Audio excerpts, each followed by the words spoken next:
Welcome to Cheap Cheese. Have you ever stood in the baking aisle staring at an array of flour bags and wondered why some flours are more expensive than others? It's a conundrum that bakers, both seasoned and amateur, have pondered at some point. Flour, this seemingly unassuming pantry staple, actually has a world of complexity behind it. From the fields where the grains are grown, to the mills where they're ground into that soft, powdery substance we love, each step in the process has an impact on the final product. And yes, that includes the price tag too. We're about to dive deep into the making of cheap and expensive flour, comparing their production methods, and examining why their prices differ. For those of you who've always wondered if shelling out those extra bucks for the pricier bag is worth it, we've got you covered. So, are you ready to journey into the intriguing world of flour? Well, buckle up because we're about to embark on a journey into the fascinating world of flour production. Picture a large industrial mill. This is where our journey begins. Now, let's delve into the making of cheap flour. It's a fascinating process really, with a touch of the Industrial Revolution spirit. The production of cheap flour is all about large-scale manufacturing. Imagine a bustling factory where machines whir and clank, tirelessly producing tons of flour every day. This isn't your grandma's quaint stone mill. Oh no, it's a modern mechanized beast, and its efficiency is the reason you can buy a bag of flour without breaking the bank. The process starts with lesser quality grains. Now don't wrinkle your nose at that. When we say lesser quality, we simply mean grains that may not look as pretty or have minor imperfections. They're still perfectly good for making flour. These grains are bought in bulk, further reducing costs. Next, these grains are stripped of their bran and germ through a process called milling. This part of the process is largely automated, with machines doing the heavy lifting. They grind, they sift, they separate. It's like a ballroom dance, but with more dust and less drama. The resulting product is then bleached and enriched. Bleaching gives the flour a uniform, white appearance, while enrichment compensates for some of the nutrients lost during milling. Finally, the flour is packed and shipped to stores nationwide. Here are the key points. Large-scale production, more flour, less cost. Automated machinery, machines don't need coffee breaks. Lesser quality grains, a little less pretty, but just as tasty. So, that's how our everyday budget-friendly flour is made. But what about the pricier stuff? Let's find out in the next scene. Buckle up folks, we're just getting started. Now imagine a small traditional mill. This is where the story of expensive flour begins. First, let's talk about production size. Unlike the large-scale operations that churn out cheap flour, expensive flour comes from smaller mills. These boutique establishments prioritize quality over quantity, producing fewer bags of flour, but ensuring each one is top-notch. Next on the list is machinery. You won't find any high-speed automated equipment here. Instead, these mills use manual or semi-manual machinery. That might sound a bit old-fashioned, but this slower, more hands-on approach allows for greater control over the milling process. It's like comparing a home-cooked meal to a fast food burger. Both can fill you up, but one is crafted with a little more love and a lot more flavor. Now let's talk about the star of the show, the grains. The grains used in expensive flour are of the highest quality, often sourced from local farms or specialty growers. They're carefully selected for their flavor, nutritional content, and baking properties. This is the crème de la crème of grains, the Rolls-Royce of wheat, if you will. Finally, there's the milling process itself. The making of expensive flour is a labor of love, requiring detailed attention at every step.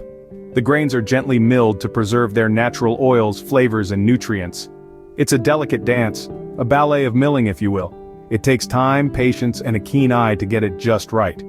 So, to recap, expensive flour owes its premium price tag to 4 key factors: smaller production size, manual or semi-manual machinery, high-quality grains, and a detailed, hands-on milling process.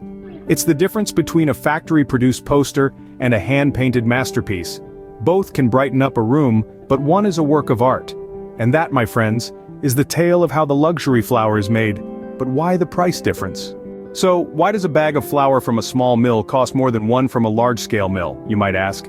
Well, we've got a few reasons up our sleeve that may just shed some light on this mystery. First off, let's talk about the cost of production. Large mills have the advantage of high-volume production. They churn out flour by the truckload, keeping costs low. On the other hand, small mills operate on a much smaller scale, producing less flour and hence higher costs per bag. Secondly, the quality of grains used plays a significant role. Large mills often use a mix of different grains of varying quality, which helps to keep the price down. However, the taste and nutritional value may be compromised. Small mills, however, typically use high-quality, locally sourced grains.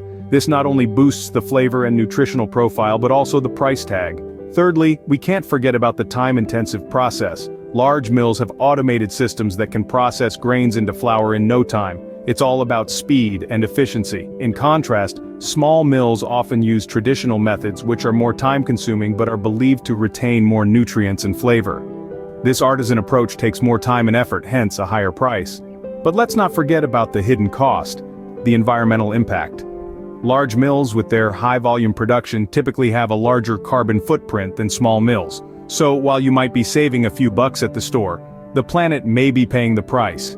In contrast, small mills often prioritize sustainable practices, which can be more expensive but are better for the environment. So, when you buy a bag of flour from a small mill, you're not just paying for the product, but also contributing to a more sustainable food system. As it turns out, you do get what you pay for, but is it worth it? Well, that's a flour-dusted question we'll be kneading into in the next scene. Stay tuned! So, we've learned about the production and pricing of flour. But is shelling out for the expensive stuff really worth it? Let's break it down. Cheap flour, the kind you'd typically find in any grocery store, is a budget-friendly option. It's been milled and refined in a way that makes it consistent and easy to work with, making it a go-to for everyday baking needs. This is your all-purpose flour, the jack of all trades in the baking world. But like a jack of all trades, it can sometimes be a master of none. Its flavor is neutral, and it may lack the depth and complexity you might find in more expensive flours. On the other hand, we have the more expensive flours. These are often organic, stone-ground, or specialty flours. These flours are less processed, which means they retain more of the wheat's original flavor and nutrients. You'll find that these flours have a richer, more complex taste and can add a unique texture to your baked goods. However, they can be trickier to work with. Their consistency can vary, and they might not behave as predictably as their cheaper counterparts. And of course, there's the price tag to consider. Let's put these points side by side. Cheap flour, budget-friendly, consistent, versatile, but somewhat neutral in flavor. Expensive flour, flavorful and nutritious, unique texture, but potentially unpredictable and certainly pricier. So, is the expensive flour worth it? Well, it depends on what you're after.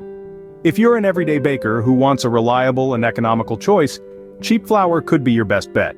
But if you're a foodie who loves to experiment with flavors and textures, or if you prioritize organic or less processed ingredients, then splurging on the expensive flour might be right up your alley. Ultimately, the choice is yours. But remember, the right flour can make or break your baking. Well, there you have it, the mystery of flour pricing solved. We've journeyed from the humble grain fields to the buzzing factories, tracing the life cycle of both cheap and expensive flour. We've discovered that the price difference largely comes down to the production process, quality of grains, and additional nutritional enhancements. Cheap flour is made with efficiency in mind, and while it may not offer the same nutritional punch or flavor complexity, it's a reliable choice for everyday baking.